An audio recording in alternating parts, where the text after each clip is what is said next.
और मेरे पास बहुत कई बार सवाल ये आया कि क्या यूपीएससी की प्रिपरेशन करने के लिए एक कोचिंग इंस्टीट्यूट ज्वाइन करना चाहिए या नहीं चाहिए? क्या विदाउट यूपीएससी इंस्टीट्यूट ज्वाइन क्या हम इस एग्जाम को क्रैक कर सकते हैं? तो इसका आंसर अगर मैं दूं तो इसका आंसर बहुत क्लियर है कि आप बहुत आसानी से यूपीएससी के एग्जाम को क्लियर कर सकते हो बिना इंस्टीट्यूट ज्वाइन किए।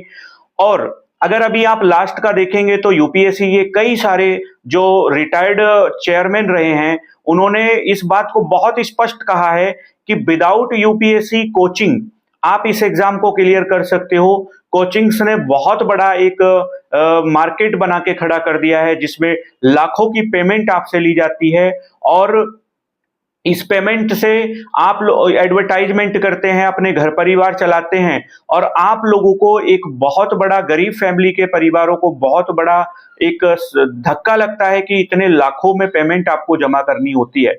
तो यूपीएससी की बिना कोचिंग ज्वाइन किए यूपीएससी को कैसे क्रैक किया जा सकता है, अगर मैं इस पर थोड़ी सी बात करूं तो है कि आप सबसे पहले अपनी एनसीईआरटी को बेस बनाइए, जितना हो सके जितनी बार हो सके एनसीईआरटी को पढ़िए, और 6 से 12 तक की एनसीईआरटी के सभी टेस्ट लगाइए, प्री के भी मेंस के भी।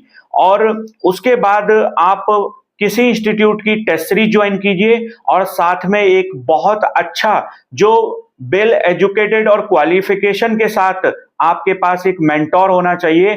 अगर आपके पास एक बहुत अच्छा मेंटोर है जो सही डायरेक्शन में आपकी प्रिपरेशन को करा सकता है स्मार्ट स्ट्रेटजी के साथ, तो आपका ये एग्जाम बहुत आसानी से क्वालिफाई किया जा सकता है। और इस एग्जाम को क्वालिफाई करने का यही एकमात्र विकल्प है।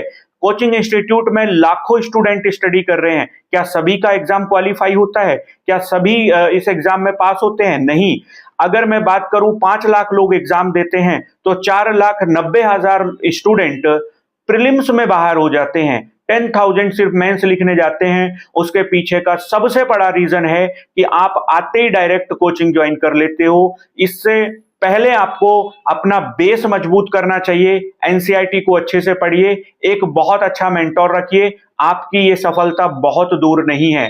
कोचिंग इंस्टीट्यूट में आप लाखों की पेमेंट, अपना समय सब बर्बाद करने के बाद फिर ढूंढते हो mentorship, test series, answer writing program XYZ। तो इस तरह से ढूंढने से अच्छा है कि आप एनसीईआरटी को कंप्लीट कीजिए और बेहतर स्टडी एक मेंटोर के साथ करिए। इस एग्जाम को क्वालिफाई आसानी से किया जा सकता है। धन्यवाद।